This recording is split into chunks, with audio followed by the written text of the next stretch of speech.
Bien le bonjour tout le monde, bien le bonsoir, j'espère que ça va très très bien. Moi, sachez-le, ça va très très bien. Je suis heureux de vous retrouver enfin pour... Pardon, je me suis trompé de scène. On va commencer un peu comme ça, discuter un peu. J'espère que la musique n'est pas trop forte. Moi, en tout cas, ça gueule un peu dans mes oreilles. Donc, je vais quand même la baisser un peu. J'espère que vous allez très très bien. On va se retrouver pour le War Tales. L'émission, le truc que je voulais faire depuis un moment, qui va en fait réaliser, qui va être, croisons les doigts, être bien fait. Tout ne sera pas parfait, parce que ce sera le premier épisode, ce sera la première émission, donc il y aura beaucoup de choses à revoir, beaucoup de choses aussi qui sera super bien, qui sera aussi très chouette à faire. Mais vous verrez, ça peut être très simple. Tout d'abord, pour ceux qui ne savent pas ce que c'est l'univers de Warhammer, ou ceux qui connaissent déjà, l'univers de Warhammer 40 000, c'est un univers futuriste qui se passe 40 000 ans dans le futur, où l'humanité s'est étendue partout dans la galaxie, a rencontré diverses races aliens, etc. Et, doivent se battre pour survivre. Actuellement, le lore en est là. Pourquoi chez War Tales? Tout simplement, c'est parce qu'il y a de l'explication du lore pour des grandes chaînes qui existent, comme le Librarium, Indomitus, etc. Mais j'ai envie de me donner aussi ma patte à cet édifice dans le lore français, mettre ma brique. Et je pense que avec vous, je peux y contribuer. Tout d'abord, on est parti. L'empereur de l'humanité. Pour ceux qui ne savent pas qui c'est l'empereur de l'humanité est au moment où toute l'histoire de 40 000 s'est passée, et si on pourrait plus se rapprocher d'un dieu. Pourquoi je dis se rapprocher plus d'un dieu? Parce que lui-même ne se considère pas comme tel, ne va jamais dire à ses, à ses sujets qu'il est justement un dieu, il va jamais se croire pour un dieu, il n'aura jamais, enfin il ne dira jamais lui-même que c'est un dieu. Pourquoi il ne le dira jamais lui-même? Parce que lui justement son but, ça va être de attends, je vais juste peut-être baisser un petit peu le son parce que je trouve que c'est encore peut-être un peu trop fort. Désolé.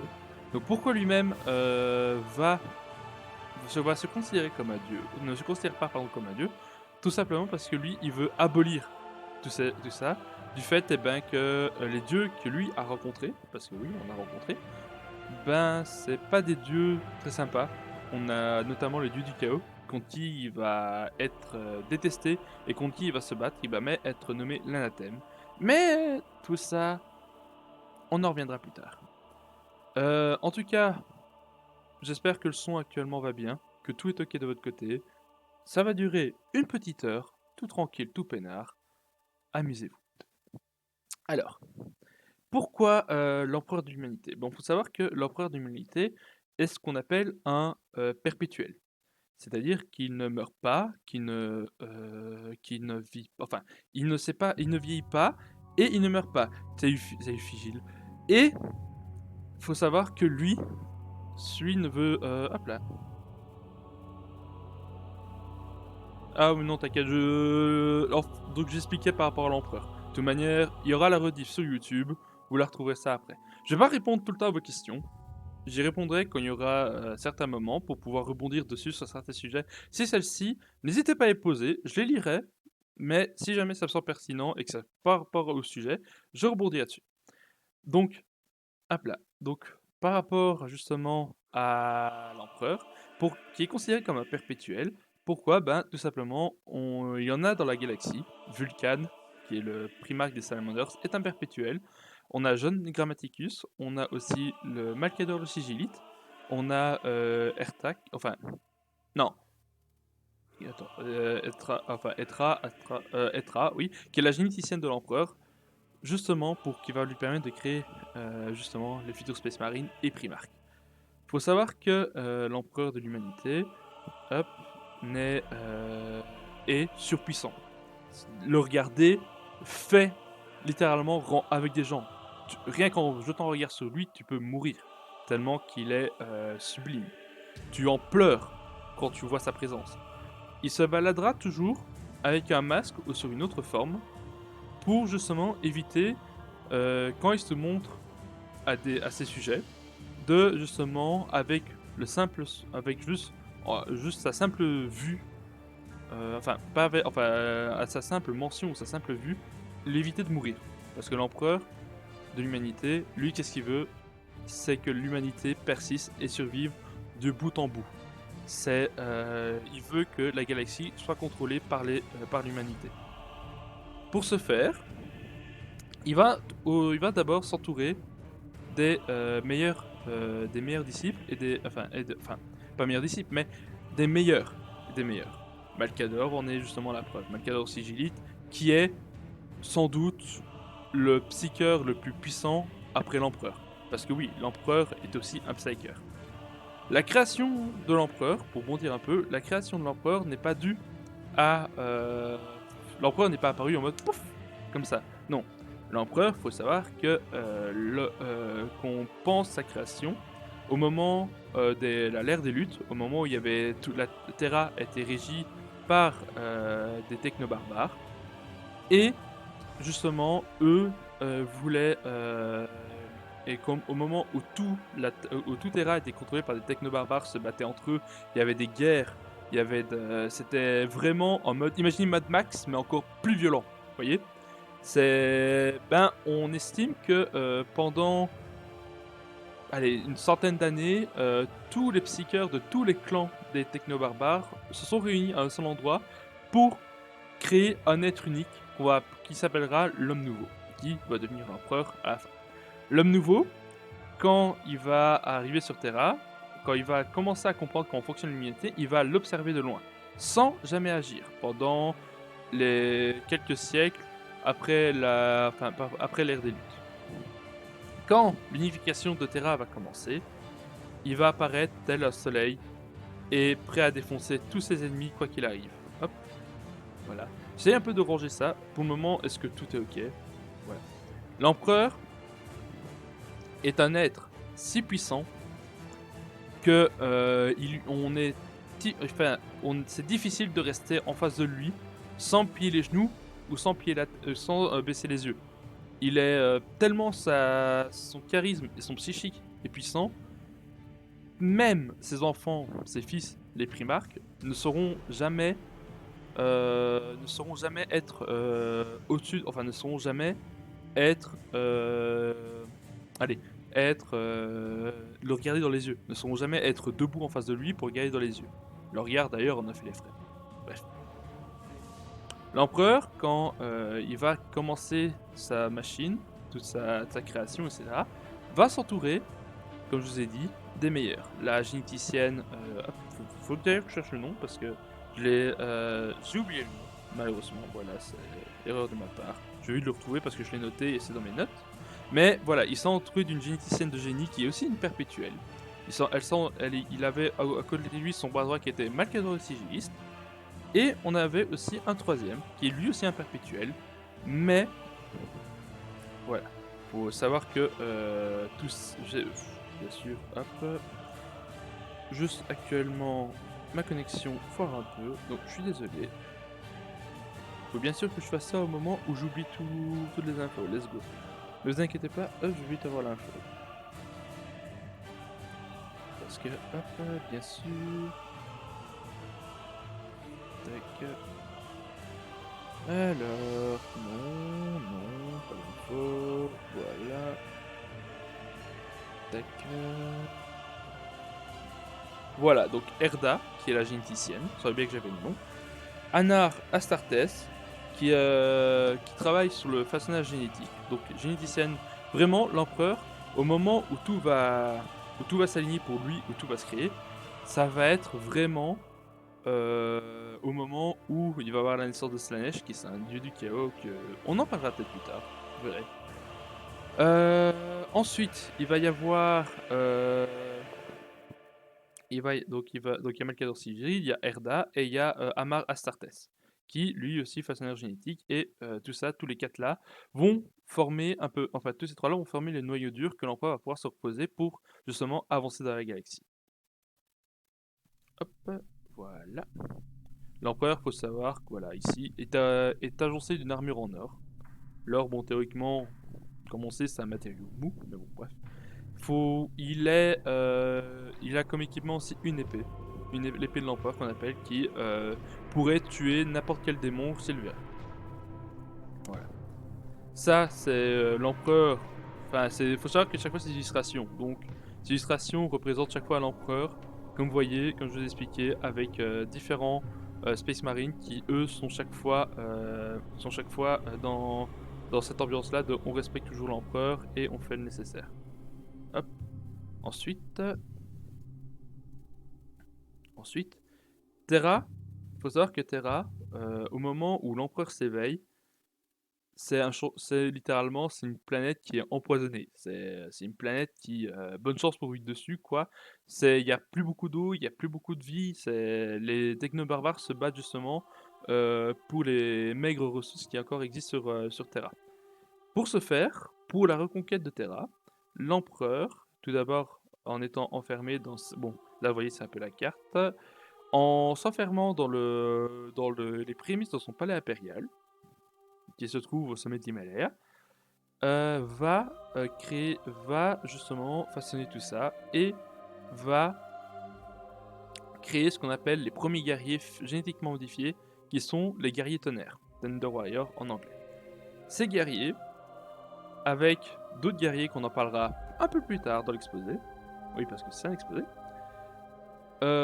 ceux-ci sont très forts, sont aussi forts que 3-4 humains réunis basiques, sont plus agiles, plus résistants, ont plus de mobilité, courent plus vite, et vont toujours, vont toujours sous les ordres de l'empereur. C'est l'empereur qui donne les ordres aux guerriers tonnerres. Ceux-ci sont... hop, pardon, je reprends un peu. Hop, ceux-ci sont malheureusement sont à durée enfin sont pas voués à survivre longtemps.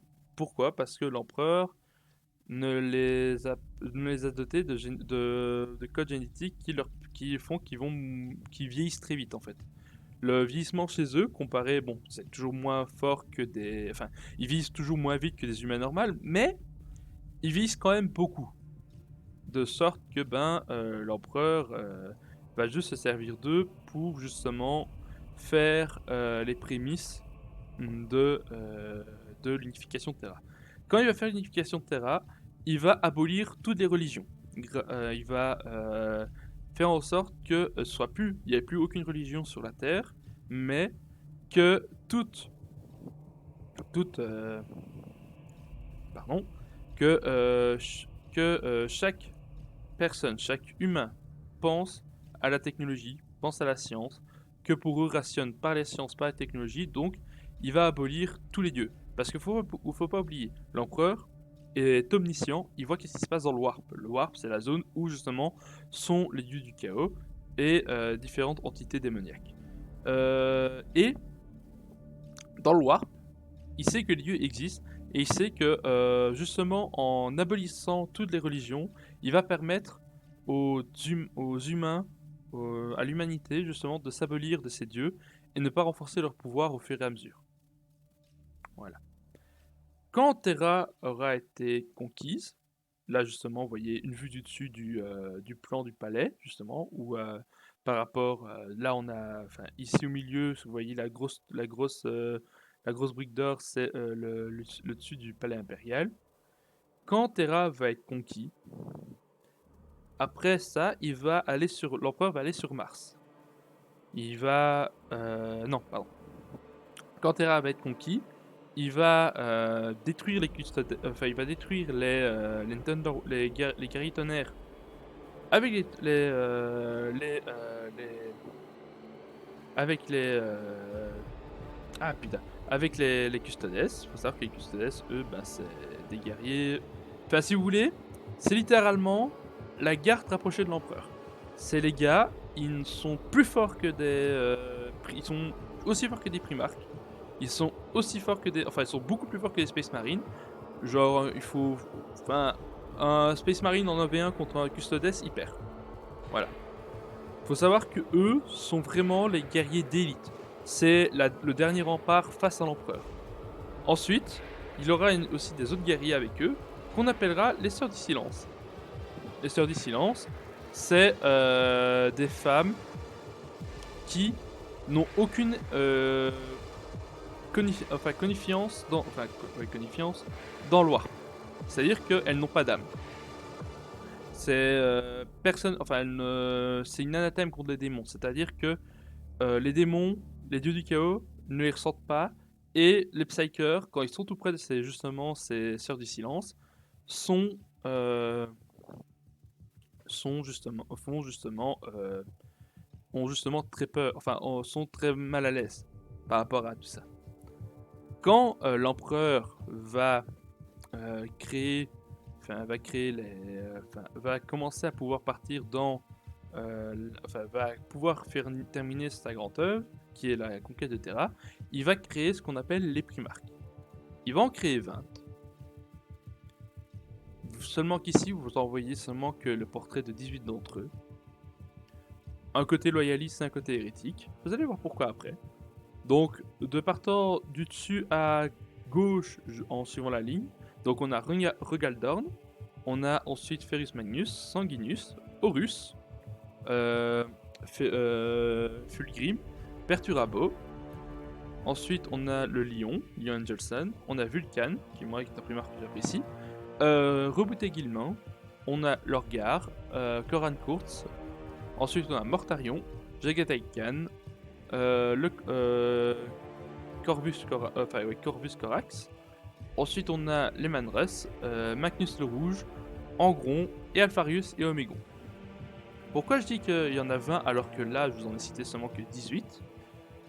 Bah tout simplement que l'empereur, au moment qu'il récupère tous ses fils, voit que deux d'entre eux sont très belliqueux et vont... Comment dire ça ? Vont détruire, ne sont pas d'accord avec la vision qu'a de l'empereur par rapport à la galaxie, et vont se rebeller contre lui. Du coup, il va envoyer, il va justement détruire les deux primarques et les deux légions qui sont justement à leur service. C'est les seules infos qu'on a actuellement sur eux. J'espère qu'on en aura plus tard, mais malheureusement, c'est comme ça. Hop. Il ne sera pas... on ne entendra jamais parler d'eux, sauf à part dans des dans des très peu de cas, où c'est Lorgar et Robot Guillemant qui en parlent un moment lors d'une discussion par rapport à la chute de Monarchia. Ensuite, au moment où l'empereur crée les primarques, parce qu'il faut savoir que les primarques vont pas être nés d'une mère de façon biologique, mais vont être mis dans des cuves. Ça va être littéralement des bébés mis dans des cuves qui vont grandir. Normalement, c'est ce qui aurait dû arriver. Sauf que, les démons, voyant tout ça, ne voulant pas que cela arrive, parce qu'il faut savoir que si l'empereur crée des êtres venant de lui, c'est-à-dire qu'ils ont des pouvoirs, c'est-à-dire qu'ils ont les capacités de l'empereur. Certains, beaucoup, tous vont hériter d'une grosse capacité de l'empereur. Vulcan, lui, par exemple, est un perpétuel, donc il ne peut pas mourir. Fulgrim, sa beauté. Horus et Reboot, leur intelligence. Regaldorn et Perturabo, la défense et l'attaque de siège, donc les stratégies que ce soit en attaque ou en défense. La résistance pour Mortarion. Et les pouvoirs psychiques, par exemple, pour Magnus le Rouge, pour ne citer que. Faut savoir que quand les primarques sont dans leur cuve à gestation, on va appeler ça comme ça, quand le chaos va arriver, le chaos va tous les disperser dans la galaxie. Ils vont tous grandir sur différentes planètes, sans en grandissant, ils n'auront jamais avoir conscience de ce que leur père, de qu'est-ce qu'ils sont. Ils savent qu'ils sont des êtres exceptionnels, mais ils ne savent pas pourquoi, ils ne savent pas d'où ils viennent. Certains vont grandir dans des familles très nobles, d'autres vont devenir des gladiateurs, d'autres vont grandir en pleine nature et vont être bestiales, on va dire. Mais chacun d'eux vont avoir de la chance, vont avoir plus ou moins de chance, on va dire ça comme ça, pour pouvoir justement survivre. Et dites-vous qu'ils vont tellement être forts et puissants que la plupart d'entre eux vont devenir les maîtres incontestés de leur planète, sur laquelle ils sont arrivés. Tellement que soit ils ont du charisme, soit ils sont forts, soit ils sont intelligents. Tout ça parce que l'empereur de l'humanité a donné une partie de lui-même dans chacun de ses fils. Au moment où ses fils sont dispersés, au moment où ses fils vont disparaître du laboratoire génétique de l'empereur va décider de lancer la Grande Croisade. La Grande Croisade, c'est l'avènement le plus grand qu'il y a eu au début du 31e millénaire. Au moment du 31e millénaire, au tout début, l'empereur décide que c'est fini, que l'humanité va récupérer les étoiles qu'elles avaient jadis, et va recommencer d'abord en conquérant le système Sol, donc tout notre système solaire, si vous voulez. Il va aussi rentrer en contact, avant tout, avec les adeptes de Mars. Qui sont-ils ces adeptes de Mars? L'Adeptus Mechanicus de Mars, c'est les terriens qui ont été vivre, qui se sont mis sur Mars, sauf que eux, ils ont commencé à adorer ce qu'on appelle l'Omninésie, qui est leur dieu machine, si vous voulez. L'empereur, quand il va arriver sur Mars, il va voir que tout ça n'existe, il va voir comment vivent les adeptes de Mars, et vont essayer de voir comment ça se passe, vont essayer de comprendre, etc. Faut savoir que au moment où l'empereur arrive sur Mars, les adeptes de Mars ne veulent pas l'écouter au début. Il va essayer de leur faire croire que c'est... Enfin, il va arriver à les convaincre que c'est lui l'Omninésie et de travailler pour eux. Enfin, de travailler pour lui, pardon. Faut savoir que l'empereur, lui, va pouvoir, grâce à ce traité-là, pouvoir gagner des vaisseaux, des armes, des armures, parce que le Mechanicus va aider justement dans toute cette manœuvre. Qu'est-ce qui s'est passé après? Pendant ce temps, pendant que lui faisait pendant que l'empereur faisait ses traités commerciaux sur Mars, il va faire, pour reconquérir sa galaxie, puisqu'il n'y a plus les guerriers tonnerres, il va créer les Space Marines. Il va créer 20 légions en tout, chacune reprise sous le patrimoine génétique d'un des primarques. Donc, par exemple, les Imperial Fist, ceux de Rogaldorn, vont être vont être plus spécialisés dans les armes de siège. Pareil pour ceux de Perturabo qui sont les Iron Warriors. Tout ça. Pourquoi j'aborde pas tellement de sujets par rapport à leur capacité à chacun d'entre eux? Parce que c'est des trucs que j'aimerais parler beaucoup plus tard, qui sera fait. D'ailleurs, ceux qui veulent faire des suggestions, ou il y a des sujets qu'il faut en parler, n'hésitez pas à en faire. Actuellement, les listes sont ouvertes. Quand elles seront fermées, je vous le dirai. Et vous verrez ce que je vais essayer de mettre en place. Lors de la Grande Croisade, l'empereur s'est attelé. Donc quand la Grande Croisade commence, l'empereur s'est réuni des Space Marines pour reconquérir la galaxie. Ça va être une entreprise longue et périlleuse, au point tel que ça se fait pas comme ça. Il va rencontrer d'autres empires humains qui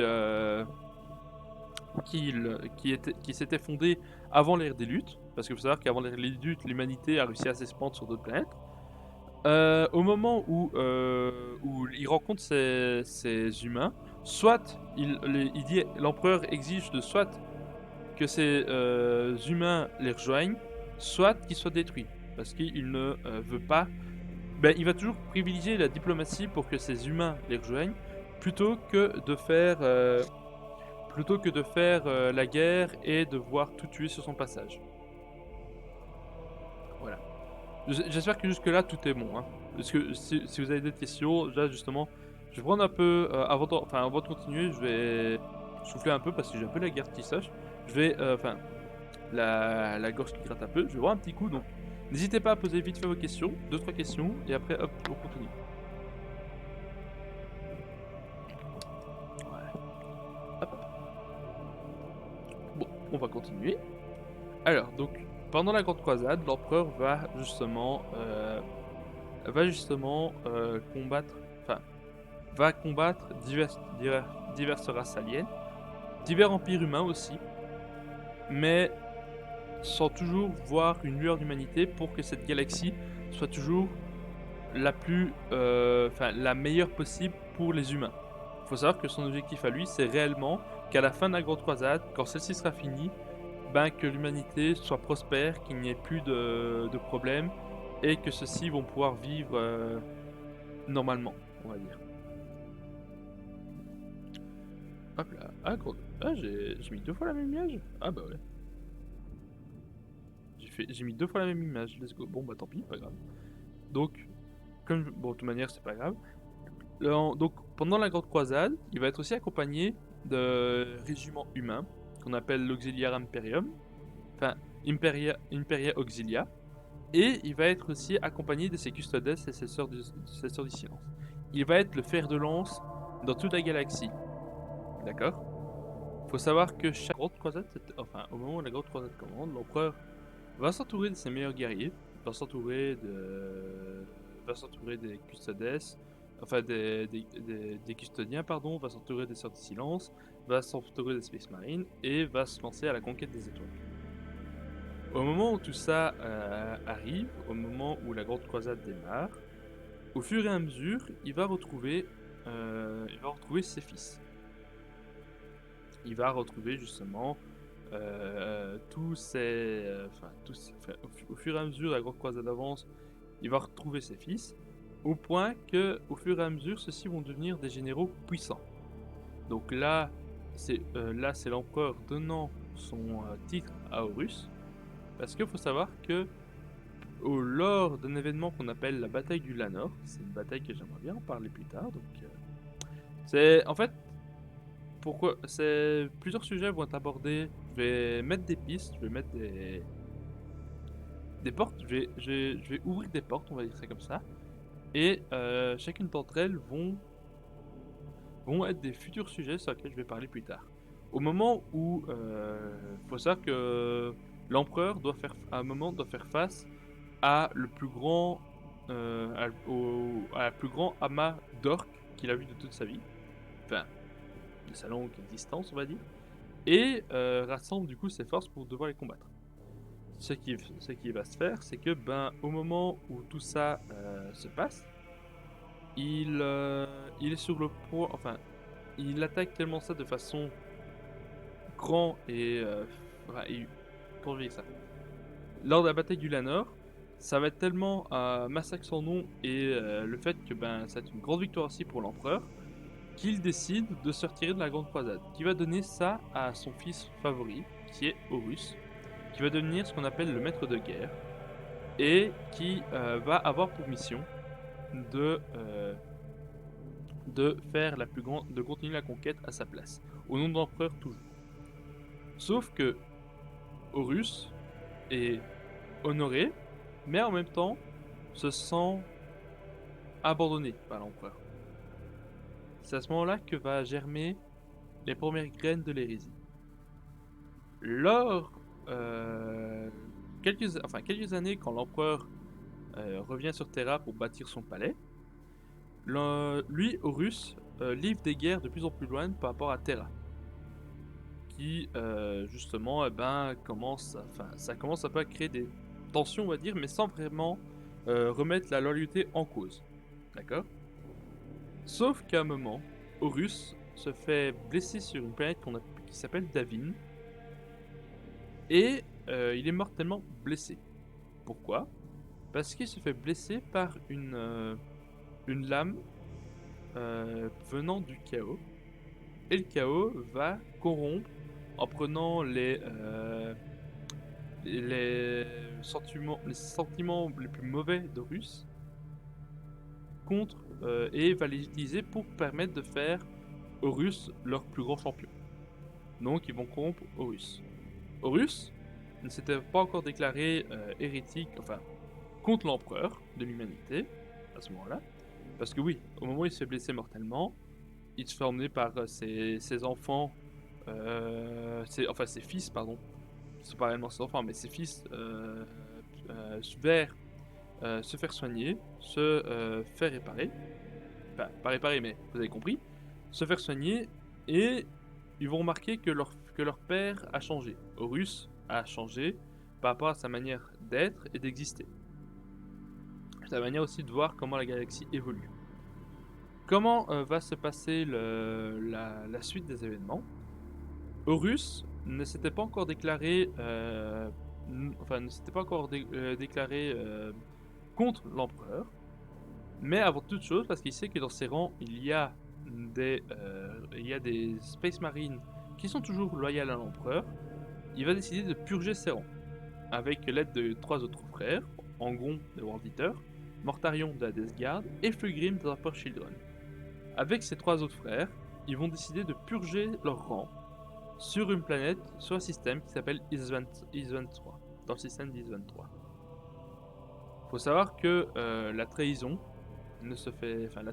est très mal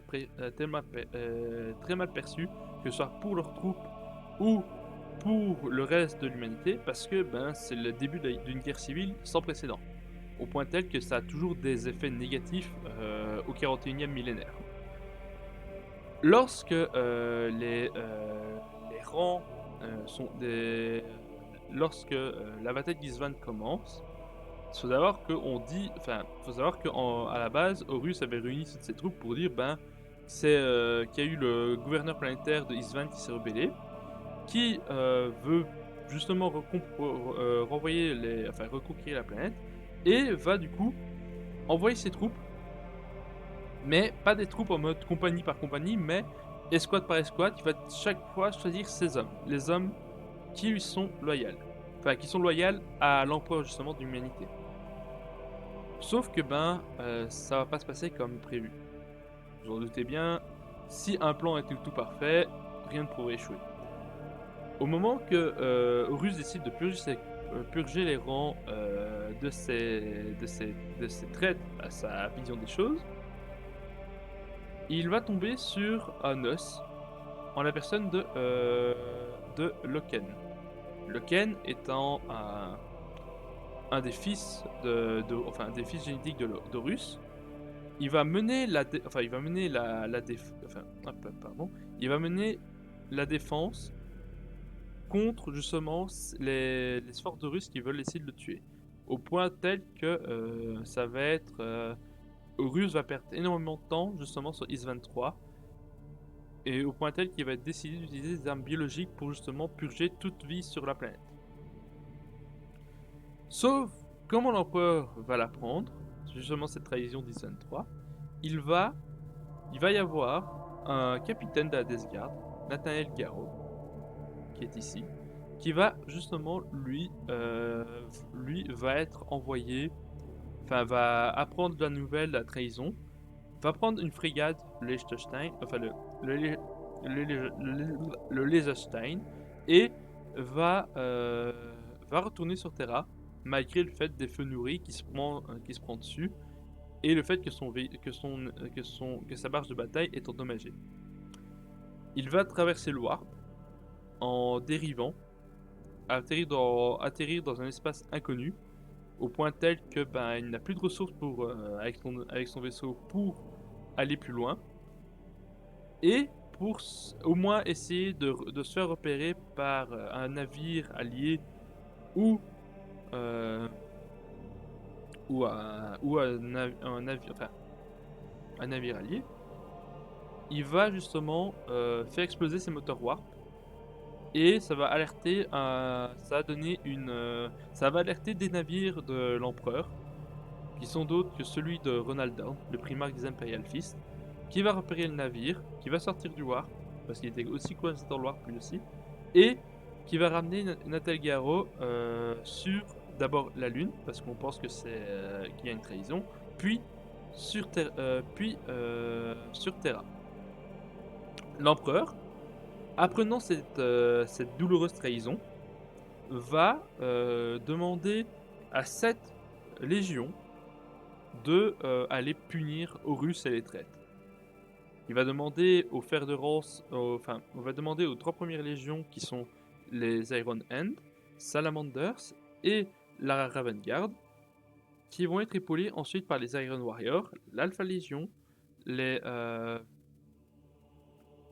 putain, j'oublie. Non, les Naito, non. J'ai oublié leur nom. La Légion de Korat Kurtz, qui est le... Ah, j'ai un trou de mémoire. Bon, bref. Donc hop. Donc la Légion de Korat Kurtz, les Wordbearers et les Orange Warriors. Sauf que ben, la première vague composée des 3 premières légions que j'ai citées vont, eux, permettre d'avoir une tête de pont, tenir la ligne et au moment de se venger. Mais cette bataille va être le site du massacre d'atterrissage, va être tristement célèbre dans l'univers. Pourquoi? Parce que la bataille se fait livrer sur Eastman 5 et les 3 premières légions envoyées par l'empereur, qui devaient être supportées par les 4 autres, vont être trahies par les 4 autres qui devaient arriver en renfort. C'est-à-dire que sur la dépression d'Ourgal, sur le site d'atterrissage, les légions qui étaient normalement censées être loyalistes à l'empereur, donc Iron Warrior, Warbirreur, Alpha Légion et les Knight, la Légion de Karat Kurt, va justement se retourner sur les Salamanders, Iron Hand et la Raven Guard. Il faut savoir qu'il va y avoir très peu de survivants. À l'échelle d'une légion, on va avoir très peu de survivants de cette dépression d'Urgal, et ceux-ci vont mener une guerre de guérilla, soit sur la planète ou soit dans la galaxie. Il faut savoir que Vulcan va être porté disparu. Enfin, va être porté disparu. Ferus Manus va mourir, et Corax, lui, va réussir à s'enfuir. Tout ça, en Horus, heureux d'avoir fait ça, va éliminer 3 légions d'emblée le jeu dans les défenses de l'empereur. Mais au fur et à mesure que ça se passe, l'empereur pressent qu'il doit se grouiller, donc grâce à Ronaldon, avait prévu de fortifier le palais. Justement, le palais de Terra va justement pouvoir servir à défendre tout ça, à se défendre face aux attaques.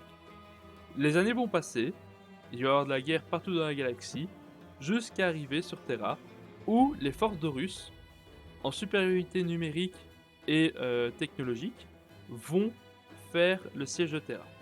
Le siège de Terra va être Terra va être défendu essentiellement par les Blood Angels et par les Imperial Fist, mais ceux-ci sont trop peu nombreux pour survivre à l'assaut. Ils se battent contre 10 si vous voulez. C'est phénoménal au niveau de la mort et la destruction qu'il y a autour de tout ça, et au point tel que ceux-ci essaient de survivre malgré tout. Hop. Ensuite, faut savoir que y a aussi les humains basiques qui se battent sur Terra, l'Imperia Auxilia. Ce que vous voyez là, c'est la Légion Mortis, c'est les titans, on abordera ça plus tard. Les titans qu'il y a que divers légions A. Là par exemple c'est la Légion Mortis qui accompagne justement la Légion d'Horus, les Son of Horus. Faut savoir que ça va mal se passer pour les légions loyalistes. L'empereur de l'humanité lui-même l'empereur va devoir lui justement attaquer lui-même Horus à un moment donné. Mais comme vous voyez, les légions renégates vont faire appel à leurs alliés démoniaques, parce que oui, elles se sont alliées au dieu du chaos, pour justement renflouer cette bataille et essayer de gagner cette bataille. Parce qu'au fur et à mesure que ça avance, ça se présente de plus en plus mal, parce qu'il faut savoir que je vous ai parlé de 3 légions qui ont été mises hors de cause. 2 légions qui défendent. Il en reste 4 autres qui sont actuellement un peu partout dans la galaxie. Il faut savoir qu'Horus n'attaque pas avec non plus toutes ces légions. Parce que toutes les légions ne veulent pas. Enfin, tous les primarques ne veulent pas suivre forcément Horus dans sa folie de la guerre. Il faut savoir que les Space Wolves, donc les Manrus, eux, sont en train de combattre sur Fenris contre les Thousand Suns. Ils vont être épaulés par les Archangels. Les loyalistes vont recevoir aussi des renforts, des White Scars, avec Jedi Khan qui va revenir les aider à la fin de la bataille, qui va permettre de pouvoir changer justement le cours de la bataille. Et ensuite, les Ultramarines vont, eux, permettre de consolider tout ça. Ça va être une défaite pour Horus. Horus ne va pas gagner cette bataille. Et sachant qu'est-ce qui va se passer, Horus va abaisser les boucliers de sa barge de bataille. Ce qui va permettre à l'empereur de se téléporter dessus avec Rogaldorn, Sanguinus, des custodiens et des Space Marines. Un combat titanesque et dantesque va s'opérer. Malheureusement, Sanguinus ne va pas survivre. Ça va être le deuxième primarque à être tué au moment de tout ça. Ça va être le deuxième primarque à mourir au moment de l'hérésie d'Horus. Et ceci, c'est quand même fort parce que entre ces deux images, entre cette image-là et cette image-là, c'est l'empereur contre Horus, et ça c'est l'empereur avec Horus. Donc c'est ça ces deux images sont très symboliques, je trouve, parce que Horus, lui, s'est battu corps et âme pour l'empereur, et l'empereur le voyait comme son fils favori. Mais malheureusement, l'histoire retiendra que c'est mal passé. Au moment où l'empereur va combattre contre Horus, il va le tuer, mais l'empereur va être tellement blessé psychiquement par Horus que celui-ci ne va pas survivre. Enfin, si, son corps va survivre, mais pas son âme. Celui-ci, voilà, ici comme vous voyez, c'est l'image, donc Horus devant, Sanguinus à ses pieds, et l'empereur le regardant. Au moment où le combat se termine, tuant Horus, qui sera le primarque à mourir, le troisième primarque à mourir, l'empereur, lui, ne va pas survivre à ce combat.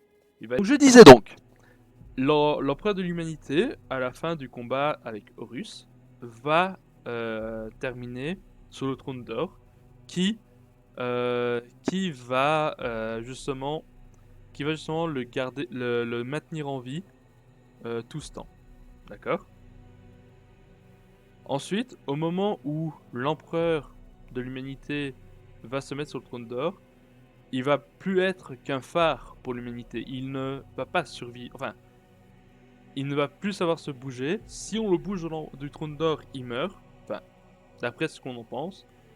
Mais c'est sur ce qu'on va terminer cet épisode-là.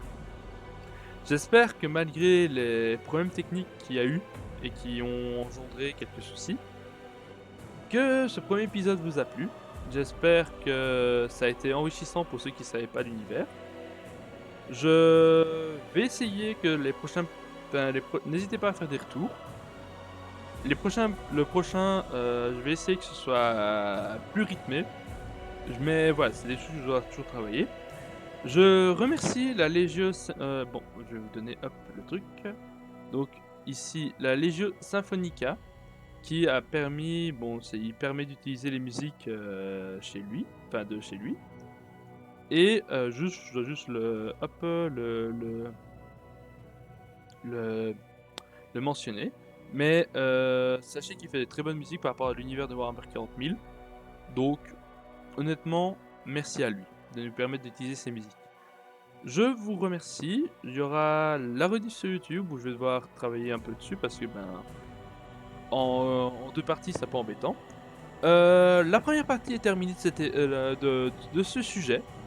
L'empereur on va parler de lui plus en... Enfin, là, on vous a parlé de l'empereur pendant l'hérésie, donc du début de l'humanité jusqu'à l'hérésie, et à la fin de l'hérésie, et l'empereur, après, on parlera de lui par rapport à ce qui va se passer dans l'Imperium en général, et sur Terra avec lui, et qu'est-ce que ça a engendré plus tard. Vous verrez, j'ai quelques trucs qui pourraient être sympas. Sur ce, j'espère que ça vous aura plu, malgré les problèmes techniques. Je vous remercie à tous ceux qui sont passés. Et je vous remercie vraiment tous ceux qui sont venus. Et on se retrouvera d'ici 2 semaines pour refaire tout ça et continuer et parler du prochain sujet, enfin parler de l'empereur après l'hérésie Taurus. Je vous souhaite de passer une excellente journée et bon fin de week-end à vous et on se retrouve demain. Tchuss les gars.